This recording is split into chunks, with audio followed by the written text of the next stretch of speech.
দুনিয়া কি? তুচ্ছ খেল তামাশা। দুনিয়া তুচ্ছ এবং খেল তামাশা। মহাদেবপুরের মানুষ শোনো, তোমাকে একটা আয়াত পড়ে শোনাই, কেমন? এই আয়াত পড়ে শোনানোর পূর্বে আরো দুইটা আয়াত পড়ে শোনাই, শুনবে? ঠিক আছে, আমার সময় মনে হয় খুব বেশিটা নেই, আর তবু বলি শোনো। আল্লাহ সুবহানাহু ওয়া তাআলা আমাদেরকে এই পৃথিবীতে প্রেরণ করে তিনি এভাবেই ছেড়ে দেননি। তিনি বলেছেন ওয়াহাদাইনাহুন নাজদাইন, দেখিয়েছে দুটি পথ। কয়টি পথ? দুটি পথ, একটি জান্নাতের, একটি জাহান্নামের। জান্নাতের পথে তিনি মানুষের জন্য সুগম সহজ করে দিয়েছেন, মানুষের জন্য শ্রেষ্ঠত্ব সম্মান দিয়েছেন এই পৃথিবীতে। আর জাহান্নামের পথকে তিনি কঠিন এবং তিনি ঘৃণিত, লজ্জা লাঞ্ছনাকর করেছেন এবং তিনি তাই স্পষ্ট করেছেন। তোমরা কি জানো না জেনা করা হারাম না হালাল? কোরআনে কথা আছে।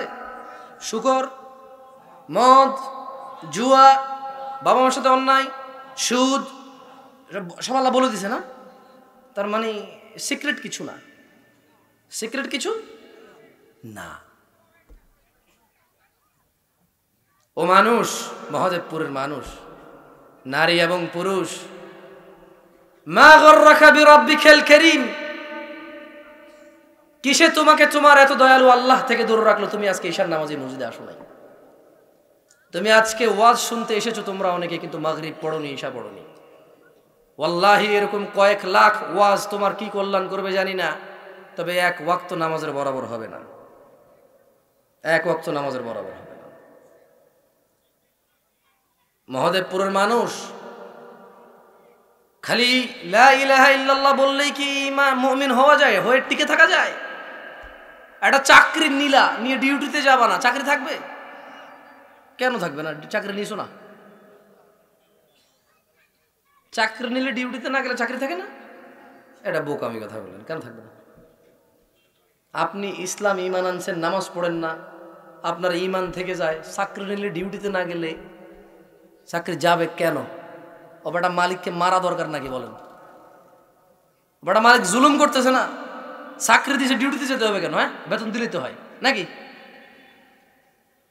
মহাদেবপুরের সব মানুষ কি সালাত আদায় করে? একটা উদাহরণ দেব। আচ্ছা, আমি আমার আয়াতগুলো পড়ে শোনাবো, কিন্তু ছোট্ট একটা উদাহরণ দেব। আমার 3 জন ছেলে লাগবে, যুবক, 15 থেকে 20 বছর বয়সী, যারা এখানে গেঞ্জি পরে আসছে, প্যান্ট পরে আসছে, মুখে দাঁড়িয়ে নেই, শেভ করে, এরকম 3 জন লাগবে। আসলে আরে লজ্জা পাওয়ার কি আছে? তোমাদের লজ্জা দিব? আমি দাঁড়িয়ে নিয়ে কথা বলবো না, দাঁড়িয়ে নিয়ে কথা বলবো। আমি আগে থেকে বলে দিচ্ছি, দাঁড়িয়ে নিয়ে কথা বলবো না, টাকনু নিচে প্যান্ট পরে এটা নিয়ে বলবো না। একটা উদাহরণ দেবো, খুব সুন্দর উদাহরণ। কেউ আছে? হ্যাঁ? আরে শরম পেও না, তুমি একটা ভালো উদাহরণ হও, নিজেকে পরিবর্তন করো, দেখবে আল্লাহ তোমাকে সম্মান দিবে। শরম আছে? আচ্ছা, তোমরা ক্যামেরাটা অফ করো, ক্যামেরা অফ করো, ছেলেগুলো পরে প্রকাশ্যে চলে আসবে। তোমাদের মধ্যে এইচবিটিভি কেউ আসো? এইচবিটিভি কে তোমার? তুমি বগুড়া কি ছিলে? বগুড়া যে সিরাজগঞ্জে যে মাহফিলটা করোনার ইস্যুতে বন্ধ হয়েছিল, আমি তোমাকে নাস্তা করালাম নিয়ে গিয়ে পরে গাজীপুরে, মনে আছে? তো ওই মাহফিলটা কি তারা এলাকাবাসী কি আমার মাহফিল বন্ধ করেছে নাকি করোনা ইস্যুতে বন্ধ করেছে? তোমার চ্যানেলে কেন তুমি এরকম লিখলা যে জামশেদ মজুমদার যে কথা বলতে কেউ বলতে চাইনি, এলাকাবাসী বন্ধ করে দিচ্ছে মাহফিল? এরকম লিখলা কেন? মিথ্যা কথা বললা কেন? বলো। এই তোমরা এটা রেকর্ডিং করো।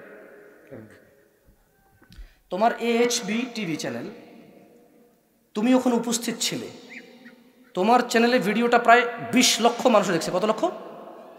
কত লক্ষ দেখছে? 20 লক্ষ মানুষ তোমার ওই 2 মিনিট ভিডিও দেখছে, যাদের মধ্যে কেউ ওই মাহফিলে উপস্থিত ছিল না। ওই মাহফিলে কেউ থাকুক না থাকুক, আমি উপস্থিত ছিলাম, ওই এলাকাবাসী উপস্থিত ছিল, তুমি ওখানে উপস্থিত ছিলে না? তুমি কি মাহফিলে ছিলে নাকি ছিলে না? তুমি ভিডিও করেছো। মাহফিলটা মাগরিবের পর থেকে ঈশা পর্যন্ত বাহিরের মাইক বন্ধ ছিল নাকি ছিল না? কারণ করোনা ইস্যুর কারণে গভর্নমেন্ট অনুমতি দেয়নি। যে ছেলেগুলো মাহফিলের ব্যবস্থা করেছে তারা খুবই ক্ষতিগ্রস্ত হয়ে যাচ্ছিল। কর্তৃপক্ষ মানে গভর্নমেন্ট থেকে যেহেতু অনুমতি পায়নি, তাদের এলাকার কোনো কোন্দল আছে সামাজিক এবং পারিবারিক, ওই যে এখানে নাম লেখা নিয়েও হয়, কোন নেতার নাম লিখছে কোন নেতার নাম লেখা নিয়ে লেগে মাহফিল বন্ধ হয় না, এরকম হয় নাকি হয় না? কার নাম উপরে লিখছে কার নাম নিচে লিখছে, এরকম হয় নাকি হয় না? তো এতে আমি বক্তা হিসেবে আমার কোনো দোষ থাকে? আচ্ছা না, তোমার মালিককেই তো বলতেছি, এটা রেকর্ডিং হচ্ছে তো আমি জানি তো। এই মানে ছেলেগুলো আল্লাহদেরকে হিদায়েত দিক। দেখুন কোনো মানুষ ছিল না, 20 লক্ষ মানুষ ওই ভিডিওটা দেখছে। কয় লক্ষ? 20 লক্ষ মানুষ। এই 20 লক্ষ মানুষ কিন্তু ওখানে ছিল না, কিন্তু এই ছেলেটা ছিল। এইচবি টিভি ওর ক্যামেরা ছিল, ওর মালিকের পক্ষ থেকে ওর রিপ্রেজেন্টেটর ছিল। মাহফিলটা আমার কোনো দোষে বন্ধ হয়নি, বরঞ্চ আল্লাহের প্রশংসা, যিনি মানুষের হৃদয়ে আমার এই অধমের জন্য ভালোবাসা দিয়েছে, আলহামদুলিল্লাহ। মাহফিলটা মাগরিব থেকে কি করেছে, আমার আগের যিনি বক্তা, সম্মানিত বক্তা, তিনি ওনাকে জোর করে মাহফিলের উপরের মাইক্রোফোন বন্ধ করে দিয়ে ভিতরে একগুলো ছোট বক্স থাকে না, সেই বক্সে মাহফিলটা চলতেছিল। তা আমি হঠাৎ করে দেখলাম মাহফিলের সাউন্ড নাই। না থাকার পরে আমি বললাম যে আচ্ছা কি ব্যাপার, আপনাদের ওয়াজ কি বন্ধ হয়ে গেছে নাকি, ওয়াজ চলতেছে না কেন? বলে যে না হুজুর, করোনাকালীন সময় তো খুব সমস্যা, সরকারে কোনো অনুমতি দিচ্ছে না। তখন আমি বললাম যে চলেন তো, দেখলাম অমুক মেলা হয় তমুক মেলা হয়, অনুমতি দিচ্ছে না, সমস্যা নেই, সরকার এত হয়তো বলে, কিন্তু সামাজিক মানুষের মধ্যে মিল থাকলে সরকার এত ঝামেলা করে না। করে? আপনার এলাকার যে নেতারা আছে এরা যদি বিরোধিতা না করে, কোনো থানা পর্যন্ত যাবে? থানা বিরোধিতা না করলে জেলা পর্যন্ত যাবে? জেলা বিরোধিতা না করলে বিভাগ পর্যন্ত যাবে? তাহলে নিজেদের মধ্যে মিউচুয়াল আন্ডারস্ট্যান্ডিং ভালো থাকলে এগুলো ভেজাল হয় না, হয়? তখন আমি আমার ওয়াজ আরও আধা ঘন্টা পরে হওয়ার কথা, আগের বক্তা যখন বক্তব্য দিচ্ছিল মাইক্রোফোন বন্ধ করে, তখন আমি বললাম চলেন তো, কেন ছেলেগুলো এত কষ্ট করে আয়োজন করেছে, যদি নিষেধাজ্ঞা থাকতো ওদের স্টেজ দেওয়ার সময় নিষেধ করা উচিত ছিল, এই সামিয়ানা টাঙ্গার সময় নিষেধ করা দরকার ছিল। আমি গেলাম, গিয়ে মাইক্রোফোনওয়ালা ওই যে এগুলো বক্স থাকে না, ওই যে ওগুলো ওদের মেশিন, এই যে সাউন্ড যাচ্ছে যে মেশিন থাকে না, ওই বেটা ভয়ে মাইক্রোফোন বাইরে চালাচ্ছে না। আমি তাকে বললাম যে এই মাইক্রোফোন চালাও। ও ভয় পেয়ে গেছে আমার ধমক, ভয় পেয়ে বলে যে মানে কী করবে বুঝতেছে না। বললাম এই মাইক্রোফোন চালাও, ওকে সরাও এখান থেকে। ও মাইক্রোফোন বাইরে সাউন্ড অন করছে, ওকে আমি সরাই ফেলছি। 40 মিনিট প্লাস কথা বলেছি, ঠিক না? এই এইচবি টিভি তুমি ক্যামেরা ছিল না তোমার? ওখানে মাইক্রোফোন বন্ধ ছিল মাগরিবের পর থেকে। আলহামদুলিল্লাহ আমি ওখানে গিয়েছি, গিয়ে 4-5টা কথা বলেছি যে সিরাজগঞ্জের মানুষকে আহ্বান জানাচ্ছি, নিজেদের পারিবারিক সামাজিক কুন্দল মাহফিল শেষে নিজেরা মিটিয়ে নিন। আপনাদের ছেলেপেলেরা আয়োজন করেছে, অন্যায় করলে শাস্তি অথবা ক্ষমা করে উপদেশ দিয়ে যেভাবে হোক নিজেরা মিটিয়ে নিন। আমি চট্টগ্রাম থেকে আসছি, অনেক দূর থেকে মেহমান, আপনারা নিজেদের পুরো গ্রাম শহরকে একজন মেহমানের সামনে অপমানিত করিয়েন না। এই সুন্দর করে বলার পরে আলহামদুলিল্লাহ 40 মিনিট বন্ধ হওয়া মাহফিলটা 40 মিনিট আমি ওখানে রান করেছি মাইকে। তারপর হঠাৎ করে একটা ছেলে সাংবাদিক, সে এসে বলল যে তাদের কি একটা এখানে মোড় থাকে না, আপনাদের মোড়, প্রত্যেক এলাকায় নিজস্ব একটা মোড় থাকে, আমতলা জামতলা বটতলা থাকে কিনা, এর কত খারাপ এই চ্যানেলের মালিক, সে ওই সাউন্ডটাকে লো করে দিয়েছে। ওই সাউন্ডটা লো ছিল না। ওই একটা ছেলে এসে বললো যে কিছু একটা বলতেছিল, এই বন্ধ কর মাইক্রোফোন বন্ধ কর, পুলিশ অমুক মোড় পর্যন্ত চলে এসেছে। এখন পুলিশ আসলে প্রবলেম কি, আমি এটা পরে শুনতে পেরেছি, এই যে ওই যে সাউন্ড বক্স এগুলো আছে না, সমস্ত এগুলো নিয়ে চলে যায়। এই কারণে যে বেটা সাউন্ডের বক্সের ওই বেটার তো ঘাম ছুটে গেছে, এর আগে কয়েকটা মাহফিলের সমস্ত সাউন্ড বক্স নিয়ে চলে গেছে। এখন ওই বেটা বন্ধ করবে না, চালাবে, বেটা আসে টেনশনে, আমি দিছি ধমক, ওদিক দিয়ে পুলিশেরও ভয়, আসলে আমারও তো আর ধরবে না, এলাকাবাসীর পিঠে 2-4টা ধমক দিয়ে করোনাকালীন দোহাই দিয়া আমাকে বলবে আপনি হুজুর হয়ে এরকম করলেন, জনসামাজিকতা আপনি নষ্ট করছেন, 2-4টা অপমান করবে হয়তো, কিন্তু ওই বেটার কি নিয়ে চলে যাবে, সাউন্ড বক্স নিয়ে চলে যাবে, বেটার মাল সামানা নিয়ে চলে যাবে, এবার বেটা আছে বেটার ধান্দায়। তখন ওই সাংবাদিক ছেলেটা আসার পর আমি বললাম যে আপনি কে? সাংবাদিক ছেলেটা আমাকে বলল যে আমি সাংবাদিক। আমি বললাম যে তো আপনি সাংবাদিক হলে এখন আমাদের কি করতে হবে? সে বলল যে মাহফিলটা বন্ধ করতে হবে। বললাম কেন? সে বলল যে পুলিশ অমুক মোড় পর্যন্ত চলে আসছে। আমি বললাম তো ও কিন্তু খারাপ ছেলে না, ওই সাংবাদিক কিন্তু খারাপ কিছু করে নাই, আপনারাও ভুল বুঝছেন ওই সাংবাদিককে। দেখেন আমার চাচতো ভাই থাকতে পারে কিনা, জ্যাঠতো ভাই থাকতে পারে কিনা, আমি একটা প্রোগ্রামের আয়োজক, এখন পুলিশ যদি এসে এগুলো সব নিয়ে চলে যায়, ওই বেটা কাকে ধরবে? আমাকে না? তো আমার কাজিন ব্রাদার, তার কাছে ইনফরমেশন আছে যে পুলিশ আসতেছে, সে আমাকে এসে বলতেছে জামশেদ বন্ধ কর বন্ধ কর বন্ধ কর, পুলিশ আসতেছে, সব নিয়ে চলে যাবে। তাহলে সে কিন্তু মাহফিল, ওখানে কোনো ওয়াজ মাহফিলকে কেন্দ্র করে, ইসলামকে কেন্দ্র করে কি মাহফিল বন্ধ করছে? নাকি সে তার আত্মীয় স্বজন, বাড়ির মানুষের উপকার করার জন্য বলছে বন্ধ কর বন্ধ কর বন্ধ কর, পুলিশ আসতেছে? এই ইউটিউব AHB চ্যানেল সে এমন টাইটেল দিয়েছে, বাংলার 20 লক্ষ জনগণ মনে করতেছে যে আমি মাহফিল করেছি, ওই মাহফিল জনগণ পছন্দ করেনি, আমাকে বন্ধ করে দিয়েছে। শোনো,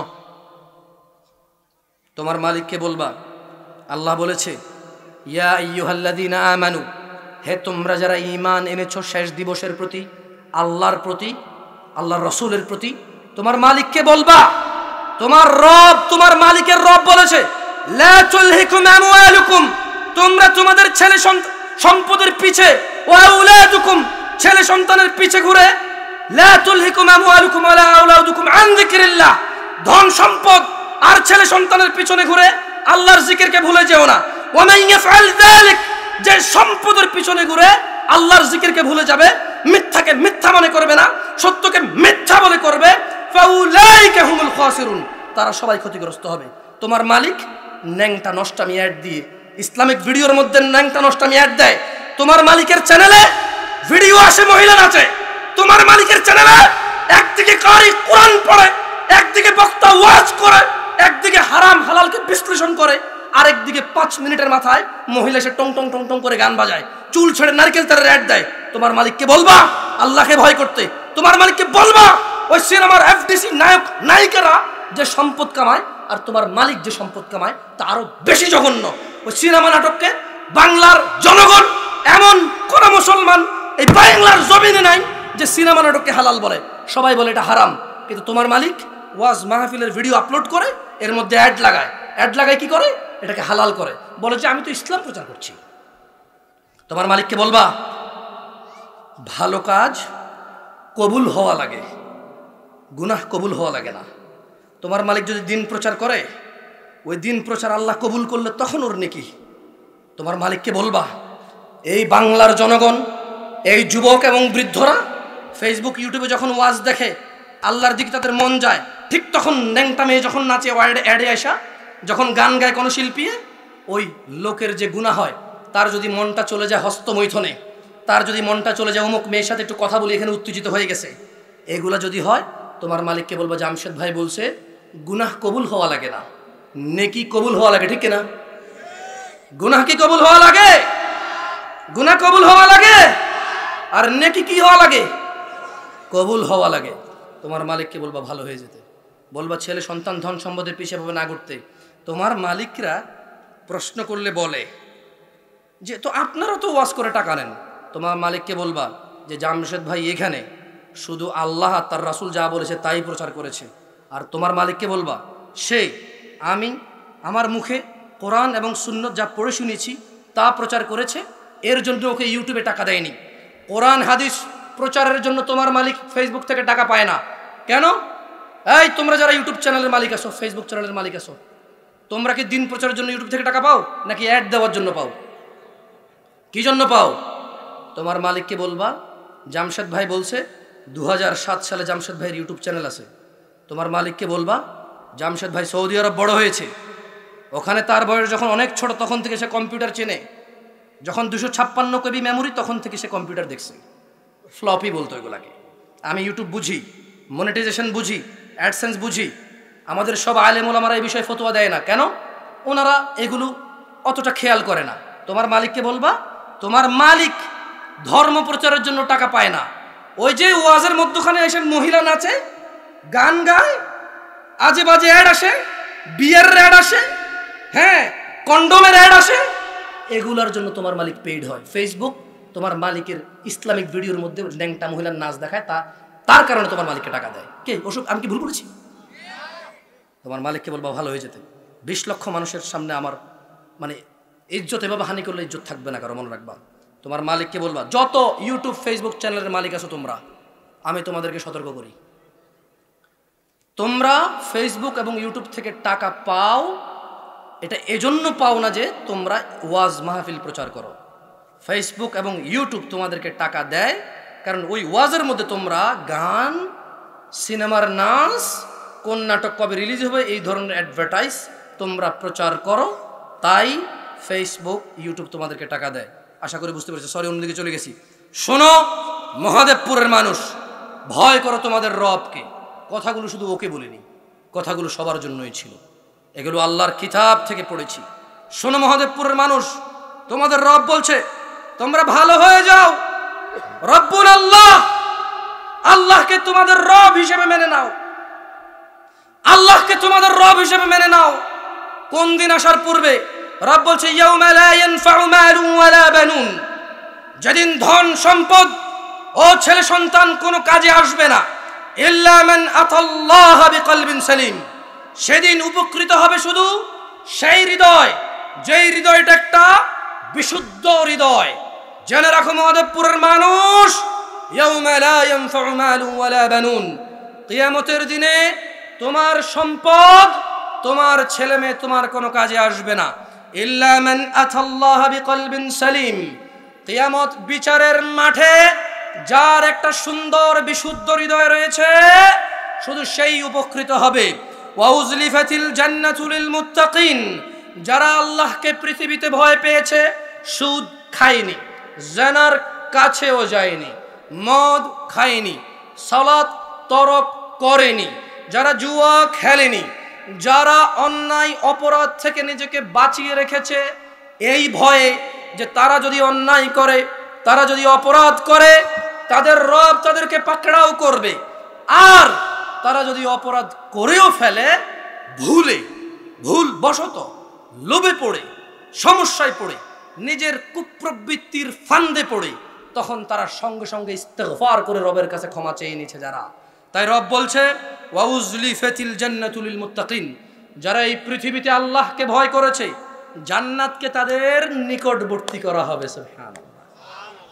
ওয়া বুররিজাতিল জাহিমু লিল গাওয়িন, এবং পথ ভ্রষ্টদের জন্য এবং গুমরাহদের জন্য, যারা রবের পথ অবলম্বন করেনি, যারা হারাম হালালের জ্ঞান অর্জন করে সেই অনুযায়ী চলেনি, যারা নিজেদের আরবাব, নিজেদের প্রতিপালক মানুষকে নিয়ে নিয়েছে, কোরআনুল কারীম পড়েনি, যে পড়লে বুঝবে জামশেদ মজুমদার যে কথাটা বলেছে আল্লাহ বলেছে, এটা কি আসলে কোরআনে আছে কিনা, যারা এই তত্ত্বাবধান করেনি। আরে জীবনে কোরআনটা পড়লে তো হতো, এই কোরআনুল কারীমটা একটু পড়ে অর্থ সহকারে একটু পড়লে কোন হুজুর কি বলে সেটাকে মাপা যেত, সেটাকে বিচার করা যেত, যে এটা হুজুর বলেছে নাকি আল্লাহ বলেছে, এটা হুজুর বলেছে নাকি আল্লাহ বলেছে। কোরআনুল কারীম পড়ার কেউ ধারে না।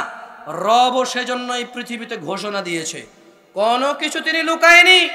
ইত্তাকিল্লাহ ইয়া মহাদেবপুরের মানুষ, আল্লাহকে ভয় পাও রামচন্দ্রপুরের মানুষ, যিনি তোমাদেরকে সৃষ্টি করেছে তুচ্ছ পানি থেকে, তারপর তোমাদের কাউকে নারী ও তোমাদের কাউকে পুরুষ করেছে। রামচন্দ্রপুরের মানুষ ভয় পাও তোমাদের রবকে, যিনি তোমাদেরকে সুন্দরতম অবয়বে পৃথিবীতে প্রেরণ করেছে। রামচন্দ্রপুরের মানুষ ভয় পাও সেই রবকে, যিনি একচ্ছত্র মালিকানা বিচার দিবসের। রামচন্দ্রপুরের মহিলা এবং পুরুষরা, মহিলা মা ও বোনেরা পর্দা করুন। যেই আল্লাহ আপনার স্বামীকে ফরজ করেছে, আদেশ করেছে আপনার উপরে জুলুম না করতে, সেই একই আল্লাহ আপনাকে পর্দা করতে আদেশ করেছে। রামচন্দ্রপুরের মহিলা মা ও বোনেরা আমার, যেই আল্লাহ বলেছে পুরুষরা যাতে আপনাদের যথাযথ সম্মান করে, খেয়াল রাখে, আপনাদের উপর যাতে কোনো অন্যায় অবিচার না হয় সেই দিকে বিচার বিবেচনা রাখে, সেই একই আল্লাহ আপনাদের উপর পর্দাকে ফরজ করেছে। রামচন্দ্রপুরের মানুষ, যেই আল্লাহ বাপের সম্পদের মধ্যে তার মেয়ের সম্পদের ভাগ রেখেছে, যা আপনি পান না, আল্লাহর দোহাই দিয়ে চান, সেই একই আল্লাহ আপনার উপরে পর্দাকে ফরজ করেছে। ভয় পান আমার মা এবং বোনেরা সেই রবকে, যেই রব আপনার উপরে ইনসাফ করার কথা বলেছে, এবং যেই রব আপনাকে আপনার অধিকার দিয়েছে, যেই রব আপনার পায়ের নিচে পুরুষ ছেলে আপনার তার জান্নাত রেখেছে, সেই একই রব আপনার উপরে পর্দাকে ফরজ করেছে। রামচন্দ্রপুরের পুরুষরা, তোমরা ভয় পাও সেই রবকে, যখন তোমরা অত্যাচারিত হও আর মজলুম হয়ে তোমাদের যারা কর্ম নির্ধারক রয়েছে, তোমাদের যারা বিচার সালিশ করে, তাদেরকে রবের দোহাই দিয়ে বলো চেয়ারম্যান সাহেব, মেম্বার সাহেব, মাতব্বর সাহেব, ডাক্তার সাহেব, ইঞ্জিনিয়ার সাহেব, আল্লাহর দিকে তাকিয়ে আপনি আমার এই কাজটা করে দেন, আল্লাহর দিকে তাকিয়ে এটা করিয়েন না, আমার সর্বনাশ হবে। যে আল্লাহর দোহাই তোমরা দিয়ে নিজেদেরকে বাঁচাতে চাও, যে আল্লাহর দোহাই দিয়ে তোমরা একে অপরের থেকে অধিকার আদায় করো, রামচন্দ্রপুরের মানুষ তোমরা সেই আল্লাহকে ভয় করো। তোমাদের রব বলছে ওয়াবুররিজাতিল জাহিমু লিল গাওয়িন, এবং পথ ভ্রষ্ট গুনাহগারদের জন্য জাহান্নামকে উন্মোচিত করা হবে, জাহান্নামকে মেলে দেওয়া হবে, জাহান্নামকে খুলে দেওয়া হবে পথ ভ্রষ্টদের জন্য। ওয়াকিলা লাহুম, এবং ওই জাহান্নামবাসীদেরকে বলা হবে আইনামা কুনতুম তা'বুদুন, ও জাহান্নামবাসীরা, কোথায় তোমাদের সেই রবরা যাদের তোমরা ইবাদত করতে? আল্লাহ একটা বলেছে, রাসূল একটা বলেছে। তোমাদের মধ্যে কেউ একজন মোল্লা, তোমাদের মধ্যে কেউ একজন মুন্সি, তোমাদের মধ্যে কেউ একজন মুফতি, তোমাদের মধ্যে কেউ একজন রব্বানি, কেউ একজন হাজি, কেউ একজন গাজী, কেউ একজন পীর, কেউ একজন ওলি, কেউ একজন কিছু বলেছে, তোমরা তার কথাকেই চূড়ান্ত কথা মনে করেছ। তোমরা কোরআনে দেখোনি তা আছে কিনা, তোমরা হাদিসে দেখোনি তা আছে কিনা। ওয়াকিলা লাহুম, তাদেরকে বলা হবে আইনামা কুনতুম তা'বুদুন, কোথায় তোমাদের ওরা যাদের তোমরা ইবাদত করতে, মিন দুনিল্লাহ, আল্লাহর পরিবর্তে, হাল ইয়ানসুরুনাকুম আও ইয়ানতাসিরুন, আল্লাহর পরিবর্তে কেউ কি আছে যে তোমাকে আজকে রক্ষা করবে, অথবা তুমি আজকে যাকে রক্ষা করবে? কেউ কি আছে? ভয় কাকে পেতে হবে? ভয় কাকে পেতে হবে? রামচন্দ্রপুরের মানুষ চাকরিতে জয়েন করলে যেমন ডিউটি করলে চাকরি, না করলে চাকরি থাকে না, ঈমান আনার পর দিনে 5 ওয়াক্ত 17 রাকাত নামাজ না পড়লে ঈমান থাকে না।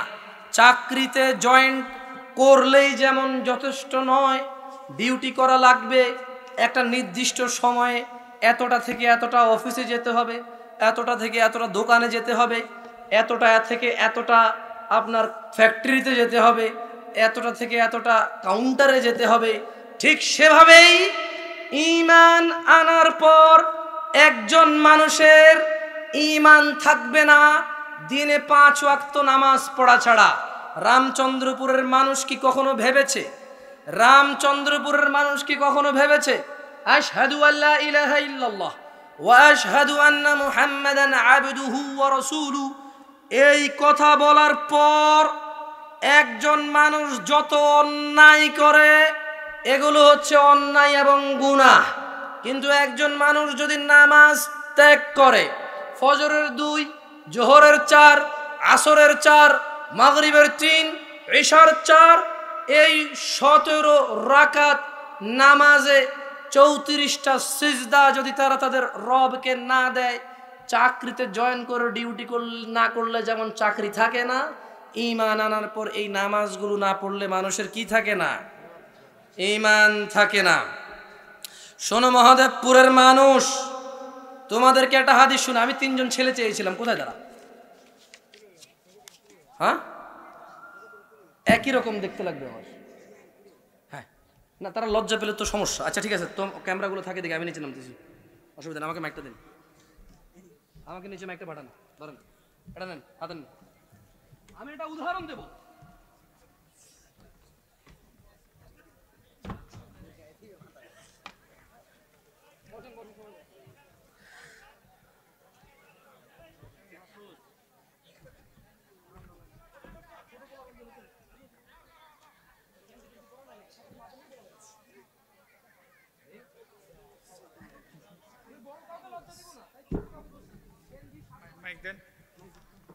গেঞ্জি শার্ট পরে কেউ আসো, আসো আসো, এখানে আসো, আসো।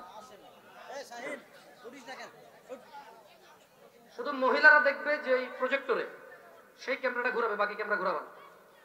আচ্ছা ঘুরালে ঘুরো, সমস্যা নেই, কোনো এগুলো ছোট, এখনো দাড়ি মোট ওঠে নাই, শেভ করা লোক লাগবে না, পরে সে লজ্জা পাবে। আমি এখানে দাড়ির ওয়াজ করবো না আজকে, ঈমানের ওয়াজ করবো। এখন কি আমার এটা লাস্ট উদাহরণ হবে আজকের মাহফিলে। আমি খুব বেশি একটা ওয়াজ করতে জানি না, না তুমি লাগবে না, ওর সাইজের একটা লাগবে, জাযাকাল্লাহ খায়র, এই সাইজের আরেকজন লাগবে, তুমি আসো, তুমি আসো, হ্যাঁ তুমি আসো, তুমি তুমি তুমি তুমি আসো, না পাঞ্জাবি পরা চলবে না, তুমি গেঞ্জি পরো, তুমি আসো। পাঞ্জাবি আজকে চলবে না, আজকে চলবে শার্ট প্যান্ট। আজকে কি চলবে? Shirt pant. আচ্ছা, দেখা যায় স্পষ্ট? আলহামদুলিল্লাহ। আচ্ছা, তোমার নাম কি? আকাশ। এর নাম কি? আকাশ। আকাশ কিন্তু হিন্দু ছেলেদের নাম আছে, মুসলমানদের নাম আছে। আমরা তর্কের ক্ষেত্রে ধরে নিলাম ওর নাম জিজ্ঞেস করবো না, ধরে নিলাম জনি। কি নাম? জনি। এর নাম ধরে নিলাম রনি। আচ্ছা, আমার একটা ছেলে লাগবে যার নাম টুটুল দিব। একটা প্যান্ট শার্ট অর্ডার করবে ভাই, এই সাইজে। তোমরা লজ্জা পেলো, তোমরা শরম দেবো না ভাই। আর আমার উপর আস্থা রাখো, আমি আজ পর্যন্ত কাউকে শরম দিয়ে দিতে। আসো আসো। না না, লুঙ্গি পরা চলবে না। এই যে শার্ট, ঠিক আছে। আসো আসো আসো, তুমি আসো আসো। তাহলে আমরা পেলাম আকাশ, জনি, রনি, টুটুল, রিঙ্কু। কি পেলাম? কি রিঙ্কু নাই আপনাদের ছেলে বলবেন না? আমি আগে শুনে নেই, দেখা এই বাঁশি বাজাই, বাঁশি বাজাই। আচ্ছা, তোমরা এখানে। আচ্ছা, মহাদেবপুরের মানুষ আপনি কি কোথায়? আমার বোর্ডের উপরে যে কাগজটা আছে, তাহলে আমরা পেলাম, আমরা কিন্তু আজকে এখন মানে আশহাদু আল্লা ইলাহা ইল্লাল্লাহ ওয়া আশহাদু আন্না মুহাম্মাদান আবদুহু ওয়া রাসূলুহু হচ্ছে মুসলমান। এটা কি মুসলমান? এই কথা বলার পরে কি কারো হাত তিনটা হয়ে যায়? হয় না? কি বলবো? আশহাদু আল্লা ইলাহা ইল্লাল্লাহ ওয়া আশহাদু আন্না মুহাম্মাদান রাসূলুল্লাহ, এই কথা বলার পর হাত তিনটা হয় না?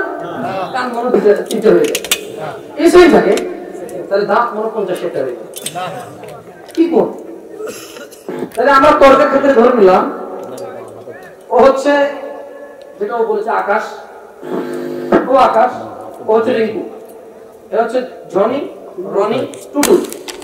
এই পাঁচজন মানুষ আমরা ধরে নিলাম কেউ হিন্দু, কেউ বৌদ্ধ, কেউ খ্রিস্টান, কেউ নাস্তিক, কেউ মুসলমান।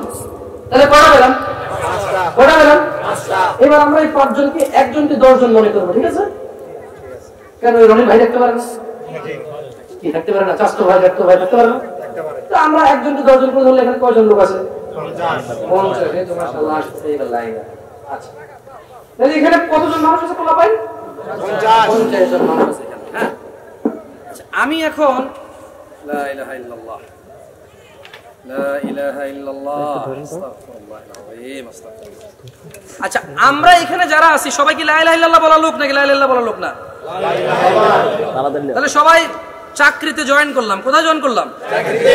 মানে কারণ মান ক্বালা লা ইলাহা ইল্লাল্লাহ ফাদাখালাল জান্নাহ, যে ব্যক্তি লা ইলাহা ইল্লাল্লাহ বলবে সে কোথায় যাবে? জান্নাতে। যে ব্যক্তি লা ইলাহা ইল্লাল্লাহ বলবে সে কোথায় যাবে? জান্নাতে। জান্নাতে যাবে। তার মানে এখানে সবাই চাকরি নিছি, কোথায় যাওয়া? জান্নাতে যাওয়া। এখন এই লা ইলাহা ইল্লাল্লাহ টিকে রাখা লাগবে কি? টিকে রাখা লাগবে না? আচ্ছা, জিনা গুনাহ। জিনা করে কি? গুনাহ। সুদ কি? গুনাহ। মদ কি? গুনাহ। কাউকে থাপ্পড় করো? গুনাহ। মিথ্যা কথা বলো? গুনাহ। মা বাবার সাথে অন্যায় করো? গুনাহ। এই পৃথিবীর সমস্ত অপরাধ কি? গুনাহ। আচ্ছা, তর্কের খাতিরে মহাদেবপুর, রামচন্দ্রপুরের মানুষ এই 50 জন মানুষকে চেনে না, এরকম হইতে পারে না? হইতে পারে। আপনাদের মধ্যে যখন আপনাদের মধ্যে কেউ ঢাকা যান এবং বাস থেকে নামেন, ওই বাস স্ট্যান্ডে 50 জন লোক, 5000 মানুষ আসলে একজন কেউ চেনেন না? চেনেন না? তাহলে ওখানে আল্লাহ বলছে যে ইন্নামাল মুমিনুনা ইখওয়া, মুমিনরা কি ভাই ভাই, মুমিনরা কি ভাই ভাই। এখন আপনি আপনার ভাইকে চিনবেন কিভাবে? আমরা 5টা ছেলেকে এখানে এনেছি যাদের